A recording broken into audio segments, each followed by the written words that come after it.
घरी यायला तुम्हाला जसं सांगितलं की साधारण 5:30 म्हणजे 4:30-5 वाजले.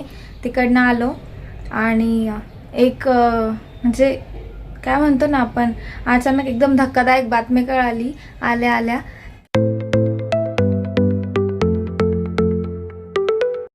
हाय हॅलो गुड मॉर्निंग सगळ्यांना. ऋतुपूजा ब्लॉगमध्ये तुमचं सर्वांचं पुन्हा एकदा स्वागत आहे. आजचा दिवस तुम्हाला खूप छान मस्त आनंदाचा जावो. तर सकाळचे साधारण 11-12 वाजले असेल. तर आम्ही जेजुरीत, तुम्हाला माहिती की आम्ही मुक्काम केला होता मोरगावला. तर तिथून आम्ही सकाळी निघालो 11-11:30 वाजता आणि त्यानंतर तिकडनं मग आम्ही नारायणपूरला आलो. म्हणजे नारायणगाव आणि नारायणपूरमध्ये माझं थोडं कन्फ्युजन झालं होतं, पण आम्ही नारायणपूरला आलो. तिथे दर्शन घेतलं, पण तिथे ना मोठा यज्ञ चालू होता, त्यामुळं आमचं दर्शन काही झालं नाही. लांबूनच दर्शन घेतलं. त्यानंतर आम्ही जेवण करण्यासाठी मग तिथेच जवळच्या हॉटेलमध्ये थांबलो. म्हणजे तिथून आम्ही पुण्याला आलो आणि पुण्याशेजारी बालाजी मंदिराशेजारी एक हॉटेल आहे, तर तिथे थांबलो. आणि रिद्धीची माझी बडबड चालू होती. तर रिद्धी तिच्या मामाला काहीतरी सांगत होती. तर ॲक्च्युली ना बाहेर ना आवाज चालू होता, त्यामुळं मला आवाज बंद करायला लागला. आणि बघताय आम्ही दोघींनी छान असे गॉगल घेतले होते, त्यामुळं मग ते लावून दाखवत होतो. आणि छान जेवण केलं. जेवणासाठी आम्ही ना छान असं पिठलं, भाकरी आणि वांग्याची भाजी असा मेनू घेतला होता. कारण बाहेर सध्या पनीर नान ते खाऊन पोट दुखतं आणि आपण 3-4 दिवस बाहेर होतो आम्ही, त्यामुळं मग आम्ही ना असं बाहेर घरगुतीच जेवण केलं. त्यामुळं मग प्रवासातही काहीच त्रास झाला नाही आम्हाला. तर इकडे हॉटेलच्या बाहेर मोकळी जागा होती, तर तिथे आम्ही मस्त चटई टाकून बसलेलो होतो. आणि शेजारीच बालाजी मंदिर होतं पुण्याचं, तर आम्हाला मंदिरात जायचं होतं, पण थोडा तिथे उशीर झाला.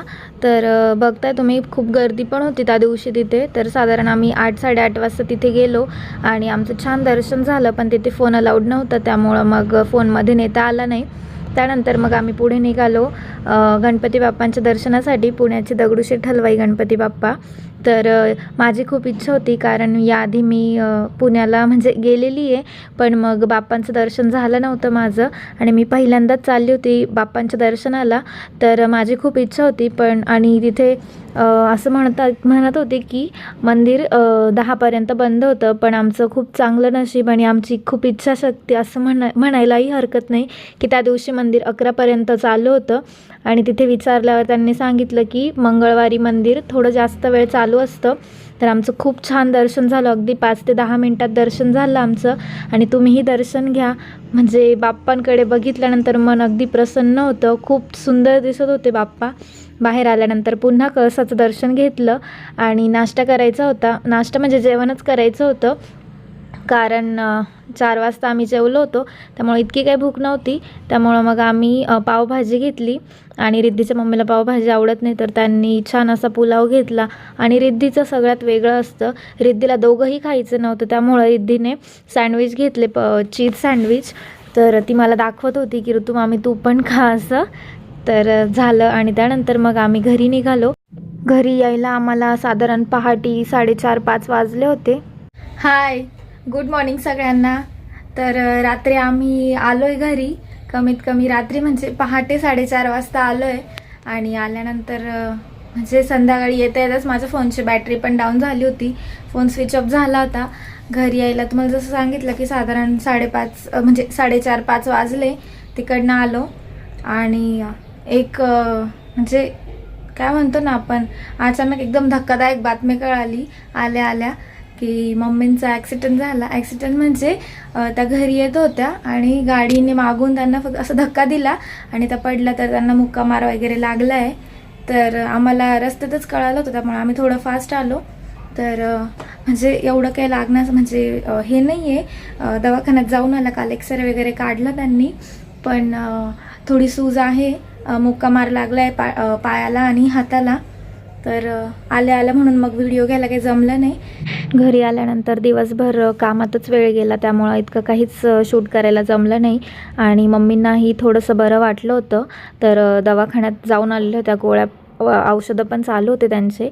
आणि आता आम्ही बघताय की आम्ही तिघी निघालो होतो भैरवनाथांच्या मंदिरात, कारण आज वीर नाचवायची परंपरा आहे आमच्या सिन्नरमध्ये. म्हणजे आमच्याकडे सगळीकडेच आहे, पण सिन्नरमध्ये हा उत्सव खूप मोठ्या उत्साहाने साजरा केला जातो होळीच्या दुसऱ्या दिवशी.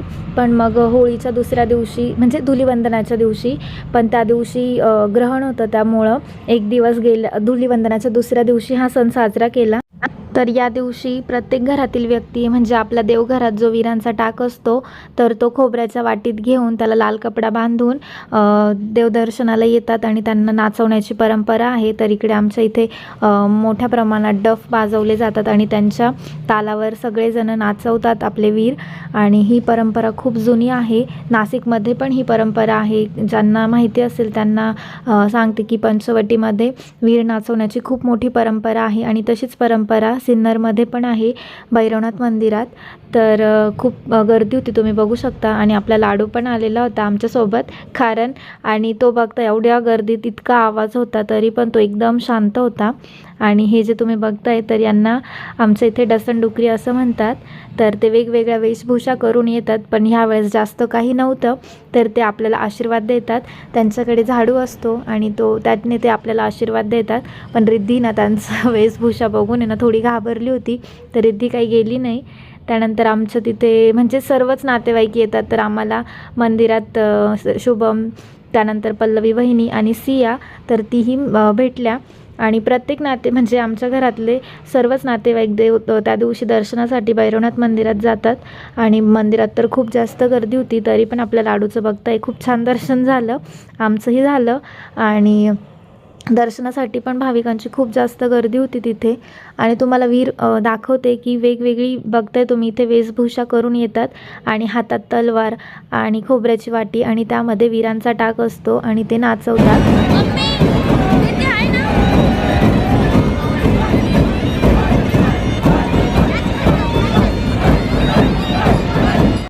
तर तुम्ही ऐकलंच असेल डफांचा आवाज, तर खूप छान वाटतं तिथे गेल्यावर पण, म्हणजे ते बघायला सर्व. त्यानंतर मग आम्ही इथे त्र्यंबक महाराजांच्या दर्शनाला आलो. तर असं म्हणतात की त्यांना भैरवनाथ महाराज प्रसन्न झाले होते साक्षात. तर त्यांचं दर्शन घेतलं आणि त्यानंतर आता आम्ही घरी निघालो होतो. तर तिथे आम्हाला गौरीताई आणि त्यांच्या काही मैत्रिणी मिळाल्या. तर त्या आपल्या लाडूसोबत मस्त गप्पा मारत होत्या. तर त्यांच्या गप्पा मारून झाल्या आणि आम्ही पुढे घरी जायला निघालो. पण रस्त्यात भरपूर साऱ्या खेळण्यांची दुकानं होती. तर आपल्या लाडूसाठी पण खेळण्या घेतल्या आम्ही भरपूर. त्याला फुगा घेतला, त्याला अजून काही कळत नाही पण त्याला आवाजाच्या वस्तू कळतात, त्यामुळं मग आम्ही त्याच वस्तू घेतल्या त्याच्यासाठी. तर ते तुम्हाला नंतरच्या व्हिडिओत दाखवूच आम्ही.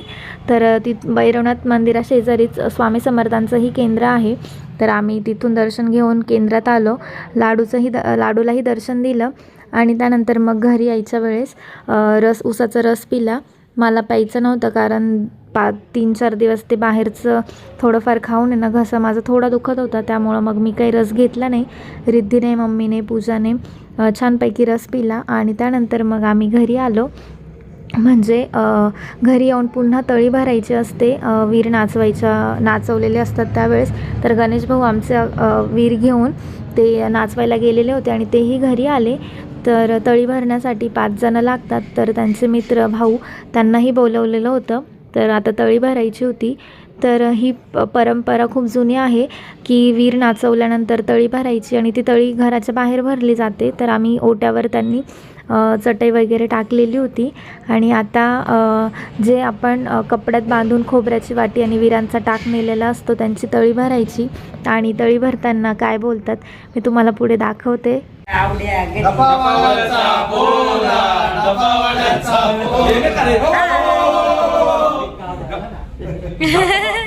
ते घाबरायला तुम्ही ऐकलं असेल. तर अशा प्रकारे वीरांची तळी भरल्या जाते आमच्या इथे. आणि ज्यांच्याकडे डफ असतो तर ते आपल्या होळीसमोर बसून डफही वाजवतात. तर चला तळी वगैरे भरून झाली. त्यानंतर मी घरी साडी वगैरे चेंज केली आणि स्वयंपाकाला लागली. पूजा मम्मीकडे गेली होती तिच्या. तर मग स्वयंपाक करायचा बाकी होता आमचा. तर पनीरची भुर्जी आणि वाटाणे बटाट्याची भाजी करायची होती. तर पटकन असा स्वयंपाक करून घेतला. छान पनीरची भुर्जी आणि वाटाणे बटाट्याची भाजी केलेली होती. पोळ्या करायच्या बाकी होत्या. मग सर्वजण घरी आल्यानंतर मस्त गरम गरम पोळ्या केल्या जेवण वगैरे केलं आणि मग झोपून घेतलं, कारण नंतर मग दिवसभर दमलेली होती, त्यामुळं मग पुढे काही व्हिडिओ घेतला नाही. आणि हा व्हिडिओ येतो आहे तुम्हाला दुसऱ्या दिवशीचा, कारण तुम्हाला माहिती आम्ही सर्व देवदर्शन करून आलो, शेवटी जेजुरीलाही गेलो होतो. आणि असं म्हणतात जेजुरीवरून घरी आल्यानंतर पुन्हा तळी भरायची असते, कारण 3 ठिकाणी तळी भरायला लागते, एक नदीच्या काठी, त्यानंतर एक गडावर गेल्यानंतर आणि एक घरी आल्यानंतर. तर दुसऱ्या दिवशी आम्हाला तळी भरायची होती, तर मिस्टर इकडे भैरवनाथाचा टाक घेऊन मंदिरात आलो होतो आम्ही, तर तो भेटवण्यासाठी. आणि याआधी तुम्ही जो बघितला तर तो वीरांचा टाक भेटवण्यासाठी येत असतात, आणि हा आम्ही भैरवनाथाचा टाक त्यांना भेटवण्यासाठी इथे आलेलो होतो. तर घरी जाऊन 5 मुलं, 2 सुहासिनी आणि कुमारिका पण जेव घालायच्या होत्या. तर इथे मिस्टरांनी ना भैरवनाथाचा टाक ठेवला, त्यांची पूजा केली, हार वगैरे आणलेला होता, तर तो हारही घातला. आणि मला अजून एक सांगायचं होतं की एका ताईंची कमेंट होती त्या दिवशी की तुम्हाला जेजुरीला जायला किंवा देवदर्शनासाठी तुम्ही कुठे गेले, काय गेले, किती खर्च आला, कुठे राहिले, किती म्हणजे रूमचं भाडं वगैरे काय. आणि खूप मोठा मेसेज होता त्यांचा, तर नक्कीच याच्यावर मी तुम्हाला पुढच्या व्हिडिओमध्ये डिटेलमध्ये सांगेल. तर इथे ना भैरवनाथासाठी गुळाचा खडा आणि खोबरं प्रसाद म्हणून ठेवला. आणि घरी आल्यानंतर 5 मुलांना घेऊन, लहान लहान मुलं होते त्यांना घेऊन मिस्टरांनी तळी भरली, जसं आम्हाला तिथे जेजुरीला वाघ्या मुरळींनी सांगितलं होतं त्याप्रमाणे. तर तळी भरून झाली, आणि तळी भरताना जे बोलतात तर ते मिस्टरांना येत नव्हतं, त्यामुळं ते फोनमधून बघून तळी भरत होते. तर खोबऱ्याची वाटी होती, तर ती खोबऱ्याची वाटी भंडाऱ्यासोबतच भेटलेली होती आम्हाला, तर तीच फोडायची असते. आणि इथे नैवेद्याचे ताटही तयार झाले. तळी भरून झाल्यानंतर नैवेद्य दाखवला. आणि इथे सर्व 5 मुलांना, 5 म्हणजे 6 मुलं झाले होते, कारण लहान लहान मुलं होते गल्लीत, तर त्यांनाही जेवायला वाढलं. इकडे आपली रिद्धी आणि तिची मैत्रीण, तिलाही जेवायला बसवलं कुमारिका म्हणून, आणि एक सुहासिनी म्हणून अरुणा अक्काला बोलवलेलं होतं जेवणासाठी. तर जेवणाच्या आधी मी तिची ओटी भरली, कारण आम्ही तुळजापूर आणि जोगेश्वरी देवीलाही जाऊन आलेलो होतो त्यामुळं. तर चला, आजचा व्हिडिओ मी इथेच संपवते. आमचे देवदर्शनही खूप छान झाले, आणि इथून पुढे तुम्हाला आपले डेली रुटीनचे व्हिडिओ येतील, तर तेही नक्की बघा. आणि आता महिन्याच्या एंडिंगला आपल्या भैरवनाथांची खूप मोठी यात्रा पण आहे. आणि आता तुम्हाला माहिती की आमच्या घरी भैरवनाथांची काठी आहे, त्यामुळे तो मान आम्हालाच असतो, तर तेही व्हिडिओ तुम्हाला खूप छान छान येणार आहे. तर चला, व्हिडिओ इथेच संपवते. व्हिडिओ आवडला असेल तर व्हिडिओला लाईक करा, शेअर करा आणि सबस्क्राईब करायला विसरू नका. पुन्हा भेटू अशाच एका नवीन व्हिडिओमध्ये. तोपर्यंत सर्वांना बाय बाय.